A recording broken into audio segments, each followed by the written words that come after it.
abalala ne bagamba katutwale endowooza yaffe tugitunde mu bantu kuba bano babadde balonda kalulu kaabwe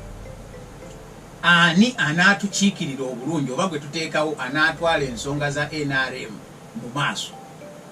naye abamu kwabadde kubonereza Kanabedi yakubuuza aga nti yayagala guidance nti luli ebibiina byakolanga bitya okusobola okulonda abalimu ensa ajja kutunyonnyola bulungi kuba ndowooza yakulira mu sisitimu eyo nti first of all wasookanga n'ojja ne bakuwandiikanga mmemba n'otegeera ebigendererwa by'ekibiina ne training n'ogiyitamu ne bakuwa n'abantu b'okola ki b'obuuka nabo naye kakati njagala kubuuza sodo yayingira ddi NRM yagiyonga Gasimbagane Ne Bannamawulire Aisha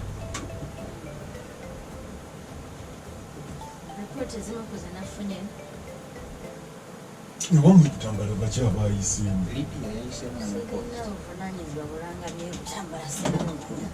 subeera mwenkanyi Lydia yayitawo anokozi mwenali. By the way, you are supposed to hand over because go for a bear. You democracy. Oh no, Yanduka. You know, no handing over office. You know, as a frag bear, I was the member of the delegates conference. You had to run them 7 and I went there. He can't get no handing over for my democracy. You had to remember was sick. Hallelujah. As a report is enough for him. Bring an idea about to take allowance. Bwenonyereza akalulu yafunye 13 amusinze nafuna obululu 28 then the final declaration omudeclareza yafunye obululu 28 on ground person oyogera nga Anite Anite yazze n'alajana naga nti nzikiriza ebyobufuzi is not life and death nze nzikiriza bampangule naye no baddemu okupakira obululu baddeyo okubba baddeyo yabirabye leero ati oli yakoze comment naga nti omwana kama agandi banange mugire omwana waffe tugenda kukiriza kumwangulira bwe bwatyo ku kyalo wano wadde awangudde abanga atawangudde ono n'afuna 28 nguli afunye 13 abantu tebalonze ne bongerako 0 and many polling sessions appeared like that ono zayogerako abantu bagambye emiliyoni 12 ezanga zikola ki si kipya but I'm reacting to a point of a million is overlap olizabala tizakoze eki zatandikeko nazina mu nsawo ekyokubiri mbadde nsomaawo ng'oli agamba nti abantu kubatutawaaniza nnyo bayingire mu kalulu kaffe nebajja balonda abanafu banaabangulira okuwangula mu kalulu kale nabwe ekito bw'oba obala emiliyoni 12 kirabika 12 erimu empewo nyingi I'm telling you facts ebyogerwako byensanze kati oli muli oli omi akalulu ka no ngubuli ebiro siri muli oli omi akalulu kwe kati bibiri ku ground akalulu ka NRM number 1 nze njozayoza abayiseemu tebali kyekimu they are now flag bearers they qualify to be NEC members of NRM NEC yes once you're flag bearer parliament or MC5 chairman obeera NEC member abamu ebyo bibamala ebyabaddaga banenzeka badde banoonya ne ku magye amayambi mumpe ku magye gambwe gampise wano kasita nfuna flag ebiriddeko tulyesootinga wadde munvuganya wali tulyesootinga muleke mpite wano nga bwafuuka flag bearer kimukolera afuna tiketi enoonya abakulu basobola okwogerako nabo so mbayozayoza abatuusaawo emivuyo egibaddemu Peter Gozoza okugyogerako nti wagimanyiira nena akalulu ka layini bannage bamukabba mubeera bakuba kubanga akalulu ka layini muzibala omubiri 3 nemuzira bwe zifaanana nolaba nti abantu babazze tebazze kuba wano wakabokisi oyizogamba akuba akalulu si ye mukulu omukulu nnyo yakabala eri agata results kakati bwe katambuzi bo bennyini bekubye emigo miyitirivu nnyo abafudde bafudde naye kikuba ekifaananyi Peter gye tugenda nze ekifaananyi kyenfunye ensonga 2 esose gyoyogeddeko kiwandula kirabika kigenda kuwandula ababaka ba parliament ababaddeyo rate ya waggulu nnyo okusinga gye twakalaba kubanga olabye nti NRM yoyoka yeewandudde ku level y'amaanyi kakati tuteekako forces endala bwe zinajja kati nga ziri forces endala against NRM kigenda kuba kyamaanyi kano kalulu kano era kakolaga pressure nzijjamu nentunuulira Kiwanda Mwanyinaze ng'ava mu kalulu ne emotions zeyateekako towards the end saagadde kwogera ti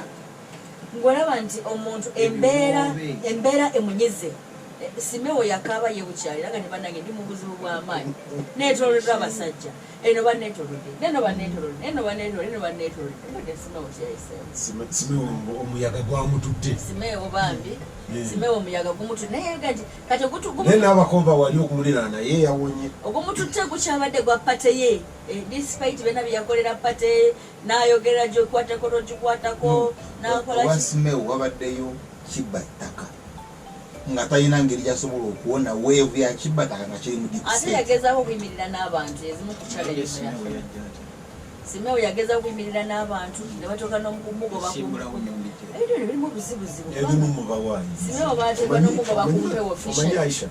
Aisha ekizibu bannayuganda kimunyina naddala bwana abaawa mu central region ye eulogy system yaffe nti kanaabibwagenda nga tumwogerako ebirungi byonna Simewo gw'oyogerako omuvubuka kyuma kya Yesu yagenda kumwambulira ku mukolo ng'amuvunaana kulya mu bantu lukwe kana akajjanja kabannabyabufuzi towards the end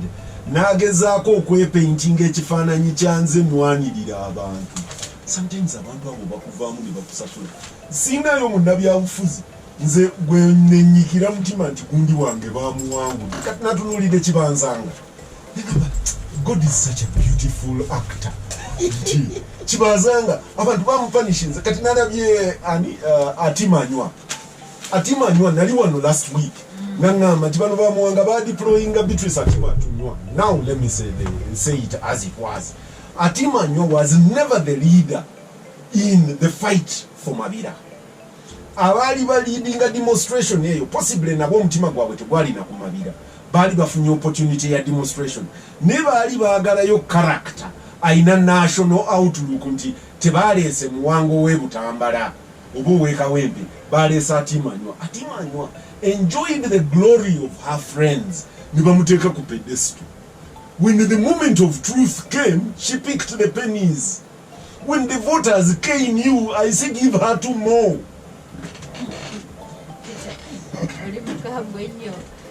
Akalulu nkamanyi kaluma sigaina gwe kajja kukuba negamba nti Mukama mututte yeebale mubasaasira kubanga manyi bali mu kulumwa kw'amaanyi oga kimutuusako kiringanga bw'ofiirwa omuntu nga mumanyi nti kati nalabye Bena namuganza teyawunyeewo waliwo era Saalonga Erias Lukwago gyali manyi nti leero awuuseeyo supu w'ekigere waliwo idea eyagenda banditulese musimekulawo yemunywera abantu ne bacakalako MD minisita wa Kampala